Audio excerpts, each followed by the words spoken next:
నమస్కారం. న్యాయసేవ కార్యక్రమానికి స్వాగతం. ఇవాల్టి మన అంశం మహిళలు మనోవర్తి న్యాయ సహాయం. ఈ అంశంపై సలహాలు సూచనలు అందించడానికి మనతో పాటు ఉన్నారు 4వ metropolitan magistrate criminal court Hyderabad Shri G Praveen Kumar గారు, అలాగే న్యాయవాది శ్రీ జిఎల్ నరసింహారావు గారు. నమస్కారం. వారిచ్చే విలువైన సలహాలు సూచనలు స్వీకరిద్దాం. జడ్జి గారు, ఈ మనోవర్తికి సంబంధించి మహిళలకు ఏ చట్టాలు అమల్లో ఉన్నాయండి? మన దేశంలో భిన్న మతాల వాళ్ళు ఉన్నారు. వారి మతానికి సంబంధించి ప్రత్యేక చట్టాలు ఉన్నాయి. అంతేకాకుండా మతాలకు అతీతంగా కూడా ఈ మనోవర్తిని కోరే అవకాశం ఉంది. హిందువులైతే హిందూ వివాహ చట్టము, హిందూ దత్తత మనోవర్తి చట్టం ఉంది. వాటి ద్వారా మనోవర్తిని కోరే అవకాశం ఉంది. ముస్లింలైతే ముస్లిం మహిళల విడాకుల హక్కుల చట్టం ఉంది. దాని ద్వారా ముస్లిం మహిళ మనోవర్తిని కోరే అవకాశం ఉంది. క్రైస్తవులైతే భారతీయ విడాకుల చట్టం ఉంది. పార్సీలు అయితే పార్సీ మ్యారేజ్ యాక్ట్ ఉంది. సో స్పెషల్ మ్యారేజ్ యాక్ట్ ఉంది.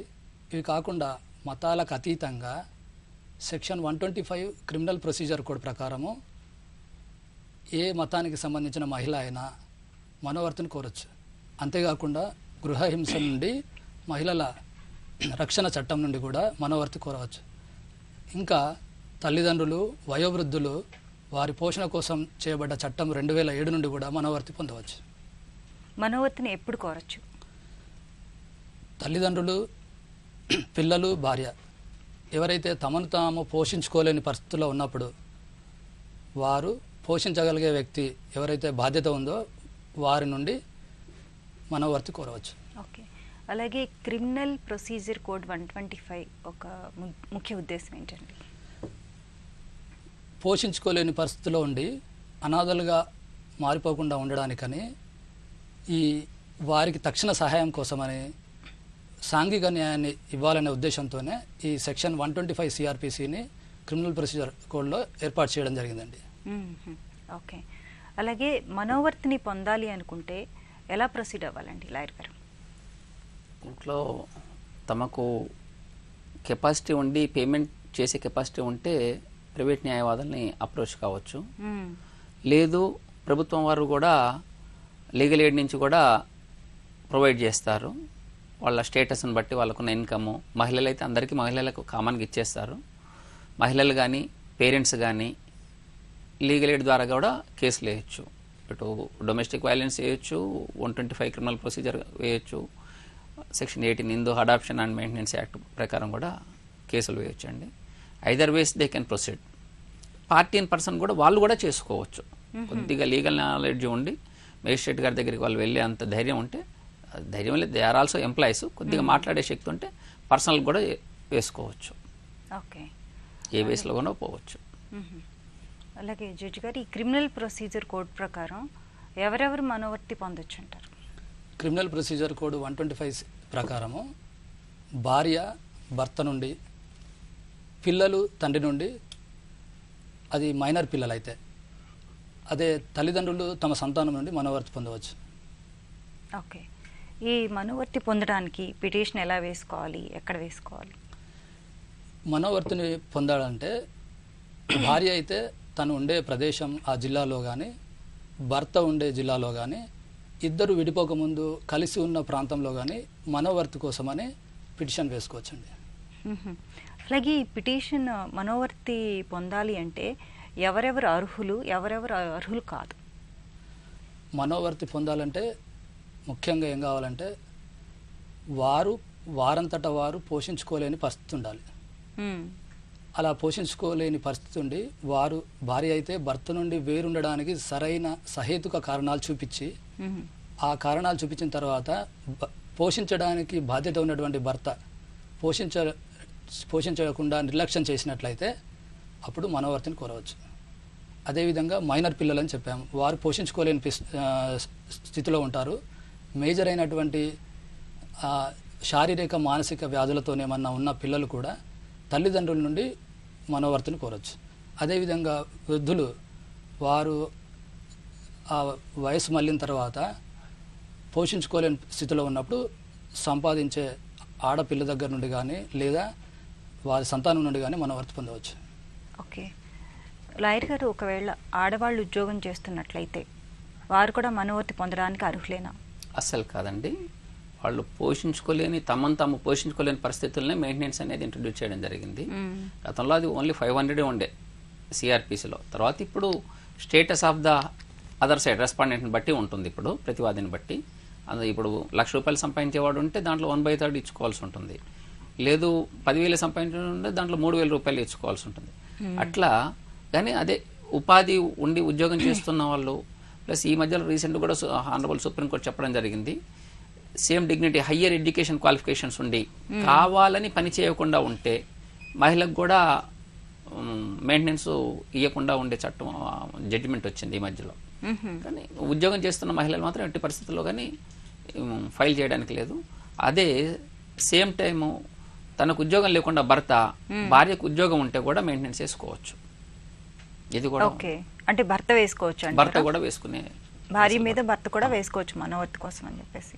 తను ఉద్యోగం చేయలేని పరిస్థితిలో, తన కండిషన్ బాగలేని పరిస్థితిలో, వైఫ్ కండిషన్ బాగా ఉన్నప్పుడు, ఉద్యోగం చేస్తున్నప్పుడు, సంపాదన ఉన్నప్పుడు సహేతుక కారణాలు చూపించి భర్త కూడా వేసుకునే వెసులుబాటు ఉంది ఇప్పుడు.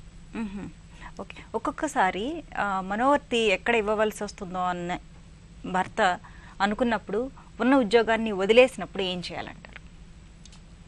అది ఆయన ఇన్కమ్ చూపించుకోవాలి ఫస్ట్. ఇన్కమ్ కావాలని ఉద్యోగం మానేసి భార్యకి ఎక్కడ మనోవర్తి ఇవ్వవలసి వస్తుందో అని చెప్పేసి మానేస్తే ఏం చేయాలి?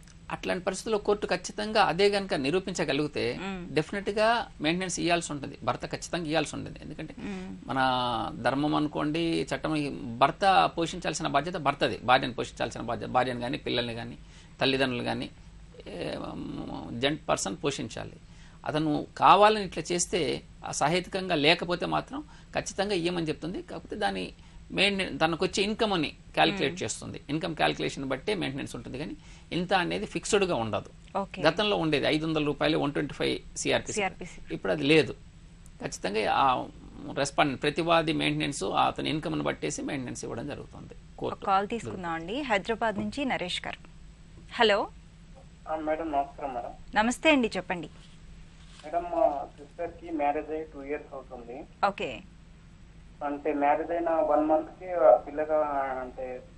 పిల్లగాని వాళ్ళ తరపు వాళ్ళు ఇంటికాడ వదిలేశారు. ఇప్పుడు మరి మా చెల్లెకి ఎలా మేడం? మ్యారేజ్ అయ్యి 1 month అయిందా అండి? 1 month తర్వాత ఇంట్లో వదిలేశారు. వచ్చి అంటే ఏ కారణంతో వదిలేశారండి? అంటే మాకు ఇష్టం లేదని చెప్పారు పిల్లవాడు. మాకు ఇష్టం లేని పెళ్లి చేశారని అది రీజన్ చెప్పేసి వదిలేశారు. Okay okay. జడ్జి గారు చూడండి, మీ చెల్లిని పెళ్లి తర్వాత 1 రోజులకే ఇంటికి పంపించారని చెప్తున్నారు. మీరు ఇంకా ఎలాంటి లీగల్ యాక్షన్ తీసుకోలేదు కాబట్టి మీరు కాపురానికి తీసుకెళ్ళమని చెప్పేసి లీగల్ నోటీస్ ఇవ్వచ్చు. అతను పోషించాల్సిన బాధ్యత అతనిదే ఉంది. మీ చెల్లి అత్తగారింట్లో ఉండడానికి కూడా గృహహింస చట్టం ద్వారా అదే ఇంట్లో ఉండడానికి మీరు ఆర్డర్ తీసుకోవచ్చు. ఇంకా కోర్టుకు వరకు చేరలేదు కాబట్టి మీరు ఎలాంటి ఖర్చు లేకుండా మీరు దగ్గరలో ఉన్నటువంటి న్యాయ సేవా సంస్థకి వెళ్తే వారు నోటీస్ పంపించి మీ చెల్లి అత్తగారిని పిలిపిస్తారు. అక్కడ మీడియేషన్ చేస్తారు. ఏ రీజన్ వల్ల అతను వదిలిపెట్టాడు, ఎందుకు తీసుకెళ్ళట్లేదు అనేది దాన్ని చూసి అక్కడ కాంప్రమైజ్ చేసే అవకాశం ఉంది. సో మీకు ఎలాంటి ఖర్చు లేకుండా మ్యాటర్ సెటిల్ అయ్యే అవకాశం ఉంది. అక్కడ కనుక చెప్పండి. ఇక్కడ ఏమైందంటే అబ్బాయిని దుబాయ్ పంపించేస్తారు రీసెంట్ గా. ఓకే. ఇక్కడ లేడు. అక్కడ లేకుంటే అదే మీరు అతను రాకుంటే వారి తల్లిదండ్రులను పిలిపించవచ్చు. మీరు న్యాయ సేవా సంస్థకు పిలిపించినట్లయితే వారు వారి అబ్బాయితో మాట్లాడతారు. ఏ రీజన్ వల్ల తీసుకెళ్ళట్లేదో చెప్తారు. మీరు వారి తరపున వాళ్ళ తల్లిదండ్రులు మాట్లాడతారండి, వచ్చి అక్కడ మాట్లాడతారు. లేదు అనుకుంటే మీరు కోర్టుకు వెళ్ళి గృహహింస చట్టం కింద మీరు పిటిషన్ దాఖలు చేసుకోవచ్చు. అప్పుడు మీకు కావాల్సినటువంటి మెయింటెనెన్స్ కానీ, అత్తగారింట్లో ఉండడానికి కానీ, ఈమె మెడికల్ ఎక్స్పెన్సెస్ కానీ అవన్నీ కూడా ఇవ్వడం జరుగుతుందండి. చెప్పండి. అదే మెయింటెనెన్స్ చేసినప్పుడు ఆయన దుబాయ్లో ఉండి అమెరికాలో ఉండి అది ఆయన బాధ్యత. ఖచ్చితంగా మనం రెస్పాండెంట్కి చేర్చినప్పుడు అతని అడ్రస్ లుక్అవుట్ నోటీసు ఒకసారి ఆర్డర్ అవుతుంది. వాళ్ళ అడ్రస్ తీసుకొని పేరెంట్స్ని కూడా ఇన్వాల్వ్ చేస్తే ఆయన అక్కడ వీళ్ళ సపోర్ట్ కూడా ఉందని చెప్పేస్తే వాళ్ళని కూడా రెస్పాండెంట్కి చేరిస్తే డీబీసీలో కానీ అట్లా ఒకవేళ ఆయన భర్త మెయింటెనెన్స్ చేయలేని పరిస్థితిలో ఉన్నా ఆయన లేకపోయినా చనిపోయినా కూడా మామగారు కూడా చేయాలి మెయింటెనెన్స్ అనేది. ఒకవేళ ఆయన దుబాయ్లో ఉన్నా సరే వేసుకోవచ్చు. వేసుకున్న దాన్ని బట్టి లుకౌట్ నోటీస్ ఇస్తారు. దాని లుకౌట్ నోటీసు అవన్నీ ప్రొసీజర్ ఉంది. లుకౌట్ నోటీస్ అంటే ఆయన ఏ ఎయిర్పోర్ట్లో దిగినా సరే భారతదేశంలోకి అడుగు పెట్టంగానే ఆయన అరెస్ట్ చేస్తారు. అరెస్ట్ చేసి ఆ పైసలన్నీ కూడా ఎప్పటి నుంచి అయితే అవన్నీ కూడా ఇప్పించే ఏర్పాటు చేస్తుంది. కోర్టులో ఆ వెసులుబాటు ఉంది మన చట్టంలో. మరో కాల్ తీసుకుందామండి. లతా గారు నిజామాబాద్ నుంచి. Hello hello madam, good morning అండి. గుడ్ మార్నింగ్ అమ్మా, చెప్పండి. మేడం నాది లవ్ మ్యారేజ్ అండి 2011 లో. 2 పిల్లలు నాకు, పాప బాబు. ఓకే. తర్వాత మా పేరెంట్స్ విల్లింగేనండి మ్యారేజ్ తర్వాత. ఇంకా అత్తయ్య వాళ్ళ ఇంట్లోనే ఉన్నాను కొన్ని డేస్. అయితే మా మధ్యలో చాలా డేస్ నుండి డిస్టర్బెన్స్ అండి. ఈ మధ్య 1 year బిఫోర్ మా హస్బెండ్ వేరే అమ్మాయిని చేసుకున్నాడు. ప్రూఫ్స్ అంటూ ఏం లేవు, జస్ట్ కాల్స్ కట్స్ తన మాట్లాడినవి రికార్డ్స్ ఉన్నాయి. ఇంకా మా మధ్య డిస్టర్బ్ జాబ్ చేసుకుంటూ ఉన్నాను అనమాట బయట. మమ్మీ వాళ్ళ దగ్గర జాబ్ చేసుకుంటున్నాను పిల్లల్ని పట్టుకుని.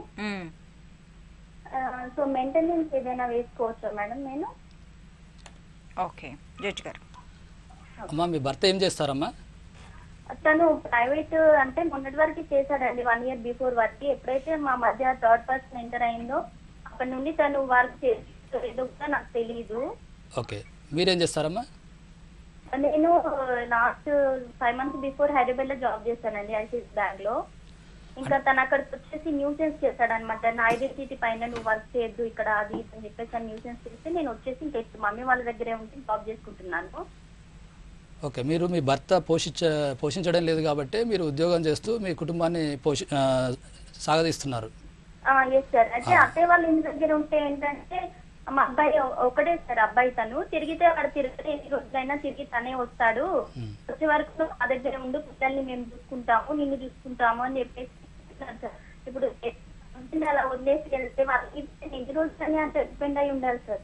అదే అమ్మా, మీరు మీ అత్తగారింట్లో ఉండాలనుకుంటున్నారా వద్దనుకుంటున్నారా?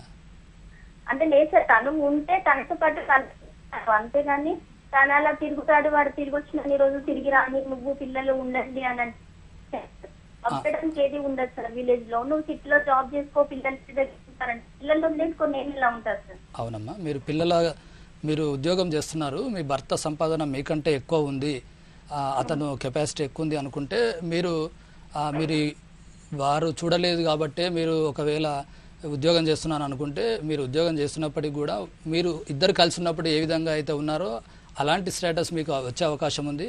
సో అలాంటప్పుడు మీరు మెయింటెనెన్స్ వేసుకోవచ్చు. అది కోర్టు మీకు వస్తుందా రాదా అనేది నిర్ణయిస్తుంది. అంతేకాకుండా మీ పిల్లలకు మాత్రం ఖచ్చితంగా మెయింటెనెన్స్ వస్తుందమ్మా, మీరు మెయింటెనెన్స్ కేసు వేసుకోవచ్చు.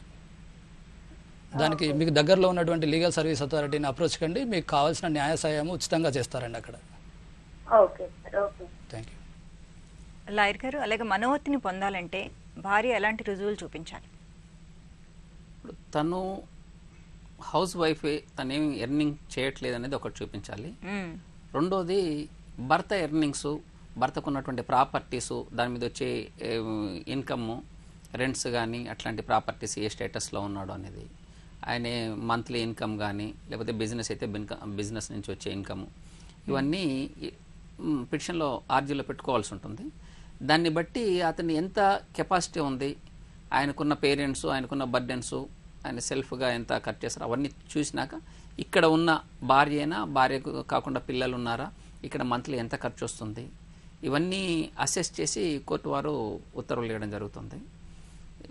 దాంతో ఒక్కొక్కసారి ఈ ఇన్కమ్ చూపించారు, భర్తలు కానీ జెంట్స్ ఇన్కమ్ చూపించకపోతే అడ్వర్స్ ఇన్ఫరెన్స్, వీళ్ళు చెప్పింది కోర్టు నమ్మాల్సి వస్తుంది. అతను ఖచ్చితంగా ఇప్పుడు ఇన్కమ్ ట్యాక్స్ అన్న ప్రొడ్యూస్ చేయాలి, నాకు ఇంత ఇన్కమ్ ఉందని, లేదు శాలరీ సర్టిఫికేట్ అన్న ప్రొడ్యూస్ చేయాలి ఎంప్లాయ్ అయితే, చేస్తే దాన్ని బట్టి అసెస్ చేస్తుంది.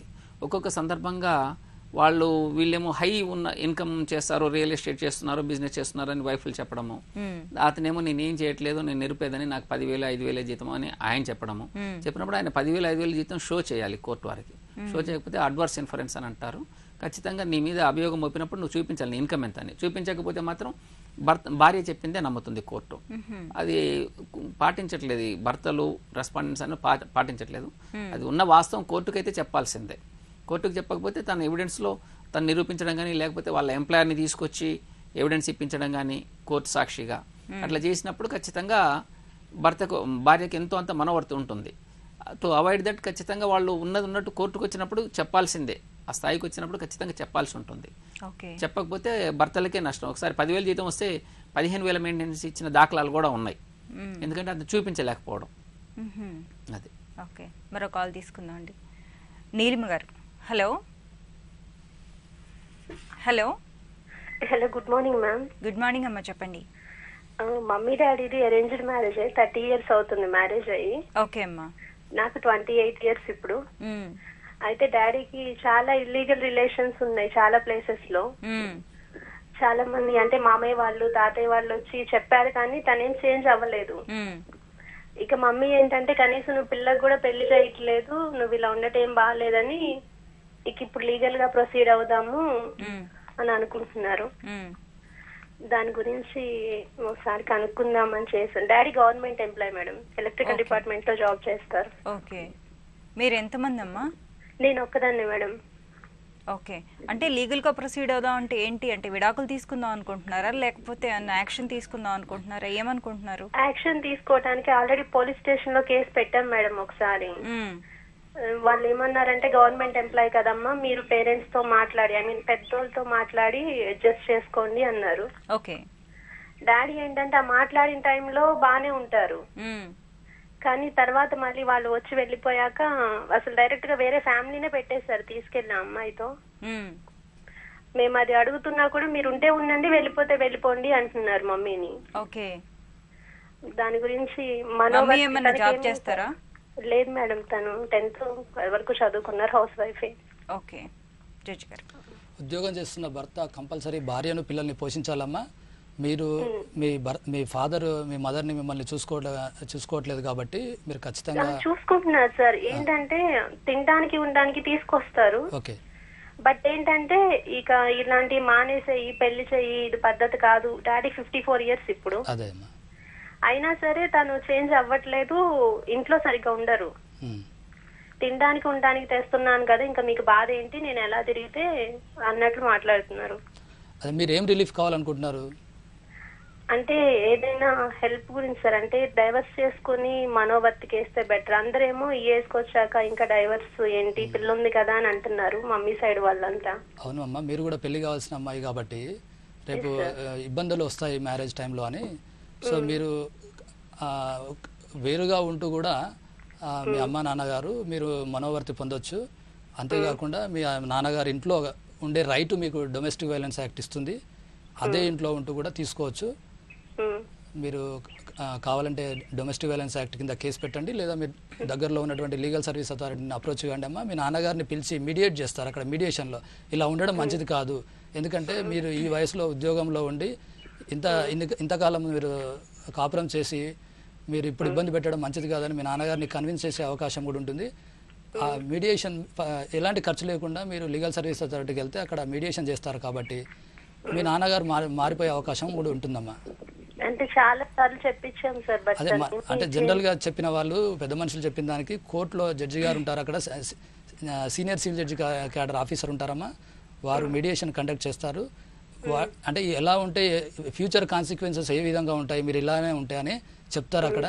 సో దాన్ని బేస్ చేసుకొని మీ నాన్నగారు మారే అవకాశం ఉంటుంది. మారినప్పుడు లీగల్గా మీరు ప్రొసీడ్ కావచ్చు.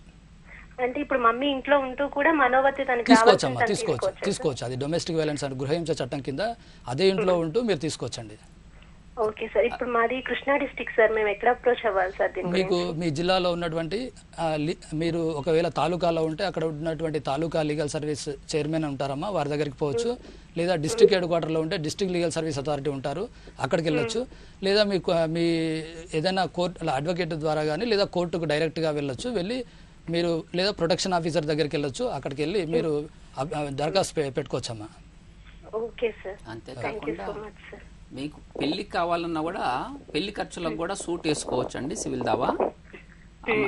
మీరు కూడా నాకు ఇట్లా పెళ్లి ఖర్చులు ఇట్లా అవుతాయని చెప్పి సూట్ కూడా వేసుకోవచ్చు తండ్రి మీద. పెళ్లి నేను చేస్తాను బట్ కట్నం ఇవ్వను, నేను చేయనంటలేదు కదా అంటారు సార్. మమ్మీ నేను కట్నం ఇవ్వకుండా ఎలా చేస్తామని ఇక తనకి పెళ్లి కావాల్సిన కూడా లేదు. అదే కట్నము అనేది యాజ్ పర్ లా లేదు, పెళ్లి ఖర్చులు అయితే ఉంటే పెళ్లి ఖర్చులకు అయితే క్లెయిమ్ చేసుకోవచ్చు, సూట్ వేసుకోవచ్చు, కోర్టు వారు ఇస్తారు. ఆ మెయింటెనెన్స్ కాకుండా మళ్ళీ పెళ్లి ఖర్చులకు కూడా సపరేట్గా వేసుకోవచ్చు మీరు. Okay sir. మరో కాల్ తీసుకుందాం అండి. హైదరాబాద్ నుంచి హేమలత గారు. హలో, చెప్పండి. నమస్తే అండి, చెప్పండి. నమస్తే అండి, నా పేరు హేమలత అండి, నా ఏజ్ 30 years. ఓకే. అది నేను 4 years ఉన్నప్పుడు మా నాన్న ఇంకో పెళ్లి చేసుకొని మా మమ్మీకి డైవర్స్ ఇచ్చిండండి. ఓకే. అయితే ఇప్పుడు మాకు లీగల్ గా ఏమన్నా ప్రాపర్టీ పైన హక్కు ఉందా అని అడగడానికి కాల్ చేసినామండి. ఓకే. మీ మమ్మీ మళ్ళీ పెళ్లి చేసుకున్నారా అండి? లేదండి, పెళ్లి చేసుకోలే. ఓకే. మీ డాడీ చేసుకున్నారా మళ్ళీ పెళ్లి? మా డాడీ మా మమ్మీ ఉండగానే పెళ్లి చేసుకుండు మేడం. చేసుకుంటే వీళ్ళు కోర్టులో వేసిరు. కోర్టులో వేస్తే డైవర్స్ ఇచ్చిరండి. ఓకే. డైవర్స్ ఇచ్చిన టైంలో ఏమైనా ఆస్తులు ఇచ్చారా అండి మీ మదర్కి? ఏమి ఇవ్వలేదండి, ఏమి ఇవ్వలేదు. అన్ని గొడవలు చేసి అంత మమ్మల్ని ఇట్లా చేసి ఏమి ఇవ్వలేడండి. మెయింటెనెన్స్ ఏమైనా ఇస్తున్నారు ఎన్ని సంవత్సరాల నుంచి? ఏమి ఇవ్వలేదు మేడం, ఇప్పటివరకు అసలు మెయింటెనెన్స్ లేదు, ఏమి లేదు. 30 years అవుతుంది. ఓకే. నాకు 30 years. ఓకే, అర్థమైంది. అది అలాగా మేడం, నాకేమైనా ఎలిజిబుల్ ఉందా మేడం ప్రాపర్టీ పైన? అంటే చిన్నప్పుడు ఒకసారి మైనర్ మా మమ్మీ నా తరపున వాళ్ళ ప్రాపర్టీ పైన వేసింది. ఓకే. వేస్తే ఇంకా ఇవ్వలేదు. అప్పటికి ఇంకా ఏంటో ఏమో మరి వీళ్ళు కాంప్రమైజ్ అయ్యారో ఏదో తెలీదు. ఇప్పుడు నేను లాయర్ దగ్గరికి వెళ్తే ఆల్రెడీ నువ్వు చిన్నప్పుడు మీ తాతయ్య పేరు వేసినావు కాబట్టి నీకు ఎలిజిబుల్ లేదు, ఇంకా వేరే రకంగా నీకు ఛాన్స్ లేదు అని చెప్తుండండి. మీకు మ్యారేజ్ అయిందా? నాకు మ్యారేజ్ అయింది మేడం. మ్యారేజ్ అయ్యి 7-8 years అవుతుంది. ఓకే. జడ్జి గారు, చట్టపరంగా మీరు మీ ఫాదర్ యొక్క ఆస్తిలో మీకు రైట్ ఉందండి. అయితే మీరు ఆల్రెడీ కేసు వేశారు, అది ఏ విధంగా కాంప్రమైజ్ అయిందో డీటెయిల్స్ చెప్పట్లేదు. సో దాన్ని బట్టి దాన్ని బట్టి మళ్ళీ పైకోర్టుకి వెళ్ళాలా లేదా మళ్ళీ అది మీరు ప్రాసిక్యూట్ చేయకుండా అంటే మీరు కేసు నడుపుకోకుండా కొట్టివేశారనేది తెలియదు. అది చూసి మీరు అప్రోచ్ కావచ్చు. మీరు దానికి సివిల్ కోర్టును అప్రోచ్ కావాలి. ఇక్కడ ఉండేటువంటి గృహహింస చట్టం కానీ లేదా మనోవర్తి మీకు మెయింటెనెన్స్ కావాలంటే మాత్రం పిటిషన్ వేసుకోవచ్చు. మీరు ఇప్పుడు మాకు వచ్చే ఛాన్స్ ఉందా సార్? మెయింటెనెన్స్ వస్తుందమ్మా, వస్తుంది. మీకు వస్తుంది, మీ అమ్మగారికి వస్తుంది. మీ అమ్మగారు మళ్ళీ వివాహం చేసుకోలేదు కాబట్టి ఆమె కూడా వస్తుందమ్మా. అదే ఏమంటే మేము లాయర్ ని కలిసి ఏమన్నారంటే నువ్వు ఆల్రెడీ చిన్నప్పుడు వేసినాం కాబట్టి నీకు ఇంకే విధంగా ఛాన్స్ లేదు వేయడానికి. ఒకవేళ నీకు వేయాలనుకుంటే మీ తాత చనిపోయినాక ఆ ఛాన్స్ ఉందని చెప్పారండి. అదే అంటే అది యాన్సెస్ట్రల్ ప్రాపర్టీయా లేదా మీ నాన్నగారి సెల్ఫ్ ఎక్వైర్డ్ ప్రాపర్టీయా అనేది చూడాలి. దాన్ని మీరు ఇవన్నీ వివరాలు తెలుపుతూ దగ్గరలో ఉన్నటువంటి లీగల్ సర్వీస్ అథారిటీని అప్రోచ్ కండి. అక్కడ మీకు ఈ న్యాయ సాయము ఇవ్వడం జరుగుతుందమ్మా. ఓకే, వెళ్ళాం సార్. వెళ్తే అదేంటంటే మా ముత్తాతది లేదు, మీ తాతగారిదే కాబట్టి నువ్వు ఆల్రెడీ ఒకసారి వేసినావు కాబట్టి నీకు ఆ ఛాన్స్ లేదు. మీ నాన్నది అయితే నీకు తన కష్టాజీతం కాబట్టి ఒకవేళ ఆయన ఇష్టము అని అంటారు సార్. నాకు రాకుండా కనీసం మా అమ్మకైనా మెయింటెనెన్స్ రావాలనుకుంటున్నాను. మెయింటెనెన్స్ వస్తుందమ్మా. మెయింటెనెన్స్ కి ప్రాపర్టీకి సంబంధం లేదు. మీ నాన్నగారు డైవర్స్ ఇచ్చినప్పటికి కూడా మీ అమ్మ డైవర్స్డ్ వైఫ్ అయినప్పటికీ కూడా మళ్ళీ పెళ్లి చేసుకునేంత వరకు ఆమెకు మెయింటెనెన్స్ తీసుకునేటువంటి హక్కు ఉందమ్మా. ఆమె కాదు మీకు, అంటే మీరు మ్యారేజ్ చేసుకున్నారు కాబట్టి మీరు మేజర్ కాబట్టి మీకు మీ ఫాదర్ ఇచ్చే అవకాశం లేదు, కానీ మీ అమ్మగారికి మాత్రం మెయింటెనెన్స్ వస్తుందమ్మా. Okay sir, thank you sir. Maintenance చేసుకోవడానికి ఎప్పుడు లిమిటేషన్ ఉండదండి, ఎప్పుడైనా వేసుకోవచ్చు. ఓకే. దానికి ఇప్పుడు డైవర్స్ అయ్యి 30 ఏళ్ళు అయిందనంటే లిమిటేషన్ ఉండదు, అది ఎప్పుడైనా వేసుకోవచ్చు మెయింటెనెన్స్ అనేది. ఓకే, మరో కాల్ తీసుకుందాం అండి. శోభా గారు. Hello hello hello madam. నమస్తే అమ్మా, చెప్పండి. నమస్కారం మేడం. నమస్తే మేడం. మా ఆయన తరపున మా అత్తమ్మ వాళ్ళు అయితే వాళ్ళు గొడవలకు వస్తున్నారు మేడం, రానివ్వట్లేదు. మా ఆయనని వాళ్ళు రానివ్వట్లేదు. మీరు ఎక్కడున్నారమ్మా? మేము సిద్దిపేటలో మేడం. మీ అమ్మ వాళ్ళ ఇంట్లో ఉన్నారా మీరు?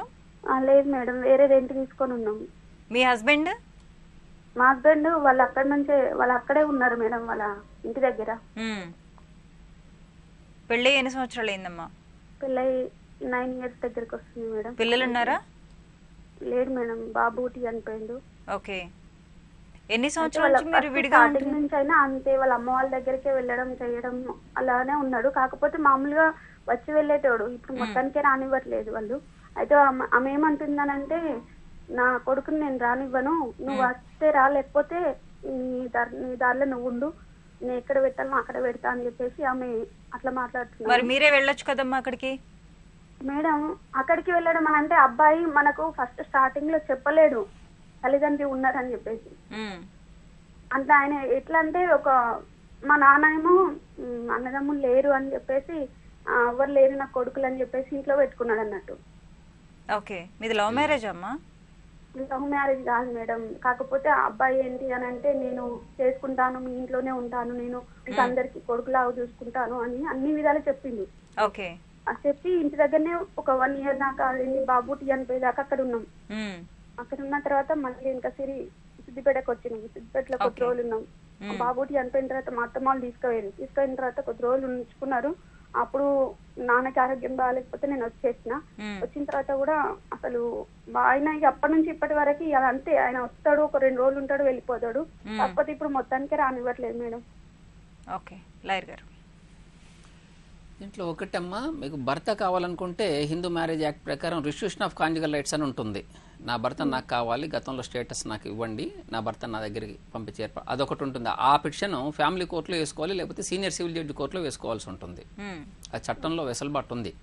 అయితే తనే ఇక్కడికి రావాలి అనేది కుదరని పని. తనకి ఎక్కడ వెసులుబాటు ఉంటే అక్కడ ఉంటాడు. మీరు అది అంగీకారం అయితే తను ఇల్లంటంలాగా ఇక్కడికి వచ్చి ఉంటాడు.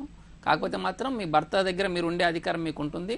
సెక్షన్ 9 ప్రకారం మీరు వెళ్ళి ఆయనతో కాపురం చేసుకోవచ్చు. కాపురం చేసుకుంటాం సార్. ఇది ఏంటి అంటే మరి వాళ్ళ అమ్మ వాళ్ళేమో ఇంకో మ్యారేజ్ చెయ్యాలి అనే ఉద్దేశంతో ఉన్నారట. కాకపోతే మరి ఒకవేళ ఆ విధంగా చేసుకోవచ్చా? ఇప్పుడు నేను ఉండగా అట్లా చేస్తారా? లేదు, అస్సలు చేయడానికి లేదు. సెక్షన్ 494 బైగామి అవుతుంది. దాని మీద ఆయనకు శిక్ష పడుతుంది. 7 ఏళ్ల పైన ఏదో శిక్ష ఉంది, శిక్ష పడుతుంది. కాబట్టి అట్లా చేయరు, అట్లా చేస్తే తప్పు. ఒకవేళ అట్లా సెకండ్ మ్యారేజ్ చేసుకుంటే ఆయన భర్తే కాదు, భర్త, అత్త, మామలు, అక్షింతలు చల్లిన అతిథులు, మంత్రం చదివిన బ్రాహ్మడు, అందరూ వస్తారు.